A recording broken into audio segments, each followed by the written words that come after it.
Center City Church? You already know. There's a lot of energy behind that. Yeah. I just need more energy, Ashley.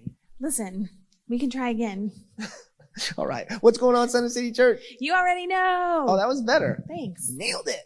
Hey. All right. I never have to do it, so now I understand why people aren't so excited when I make them do it.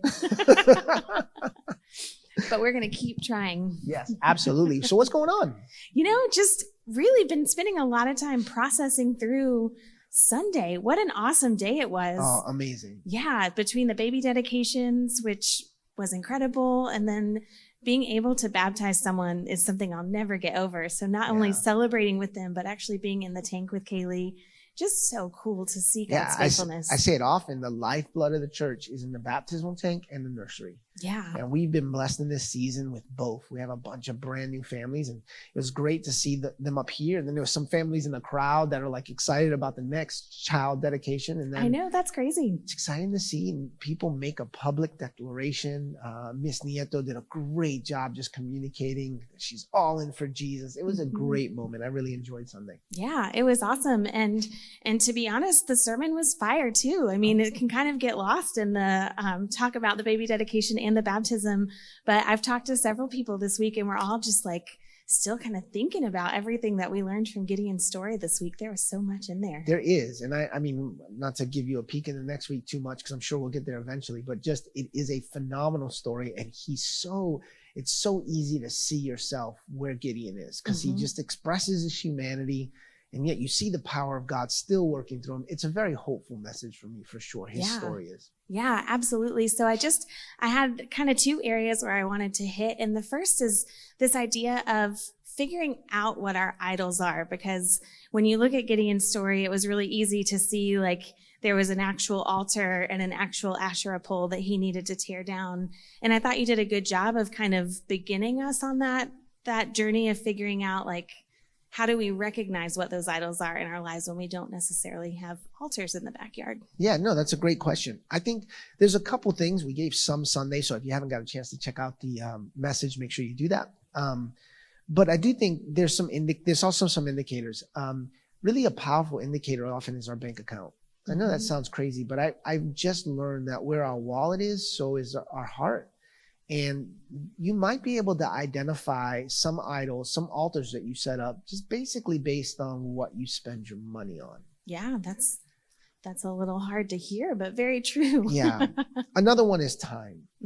Because even more valuable than money today is people's time.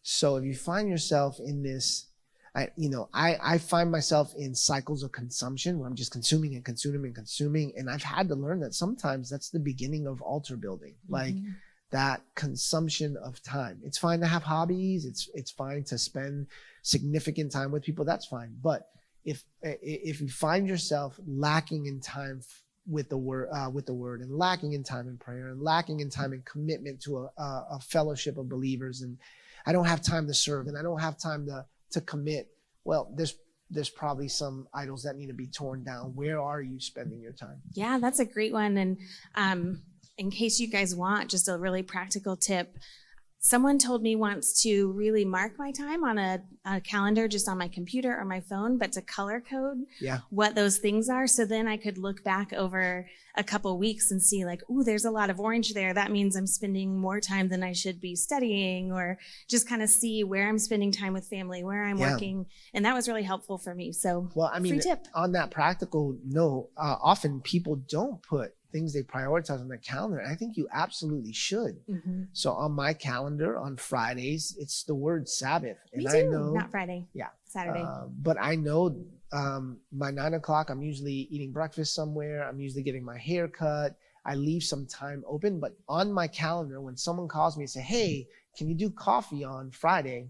Well, I have something scheduled. So time with your family should be scheduled. Time with your wife should be scheduled. Time with friends should be a part of your schedule. Again, just to be able to take back the time. Yeah, that's great. And I feel like you covered a lot on Sunday, but the other thing that really stuck with me that I've been thinking about is this idea of living sacrifice. You brought up the verse, and I don't actually remember where it is, I don't know if you do off the No, top it's of your Romans. head. Yeah. Perfect. Yeah. What a great pastor. Well, I preached it Sunday, so it's kind of fresh still. And I think sometimes it's easier for us to think of almost dead sacrifices. I know that sounds kind of like not great to say, but this idea of to continue living and continue to be a living sacrifice, what does that look like practically, especially if we're just starting to think that way? Yeah, even when you just said it's messed my head up a little bit, the difference between a dead sacrifice and a living sacrifice. So once a cow is offered up in sacrifice, it's offered up in sacrifice. You can't sacrifice it again. Mm-hmm. So I do think that the difference between a living sacrifice and a dead sacrifice, to your point, is that it's continual. So what does that look like? Well, I mean, that means continue as in every day. So Mm-hmm. I'm living every day, therefore every day should be a sacrifice. In every decision, in every activity, am I offering it up to the Lord? Now, I want to make sure that I'm really careful here, because sacrifices were often given as a sacrifice of thanksgiving. Mm-hmm. That's the sacrifice we're talking about. The sacrifice for your salvation was already made and offered up, and that's the sacrifice of Jesus, back to Romans, right? Mm-hmm. It's not my effort that brings salvation, but because I have been saved, because of the sacrifice of Jesus, I am so thankful that I'm motivated to make every day of my life a living sacrifice. Every decision I make, the conversations that I have, often I ask the question, am I honoring God? Am I honoring God with that conversation? It's actually a part that's made it into my prayer. Whenever I pray over food, you'll often hear me say, and Father, I pray that you would be honoring our conversation, because I want to offer that time up as a sacrifice. And I think that that's what it means to live continually considering, does this honor God above me, above my desires, above my dreams, above my aspirations, above my cravings, above my appetites? And what I'm about to do, does it honor God first and foremost? I love the distinction that you made there of being a sacrifice for Thanksgiving, because I think we can sometimes hear like, I'm supposed to sacrifice every minute of every day. That sounds miserable, but it's actually a joyful thing when it comes out of gratefulness. And it also feels like an invitation. You know, like none of us are perfect. I don't know if you know that. We're not going to be every moment of every day a perfect living sacrifice. But if we think of it that way, we have every opportunity at every moment to turn that around and reoffer it. I had to do that this morning in my drive on the way over here, because for those of you who don't know, when I'm in the car is probably when I'm the least honoring to the Lord, and I pray about it a lot. And but even just at a stoplight, I was annoyed with the driver, and I just realized, God, this isn't honoring to you. Like, so let's just start fresh. Like, you know, that sounds so silly, but it's really things that are that small, just that constant invitation that, no, I can be a living sacrifice, even though, you know, I just screwed it up 5 minutes ago. Yeah, it's the beauty of our salvation. It's what makes it so unique.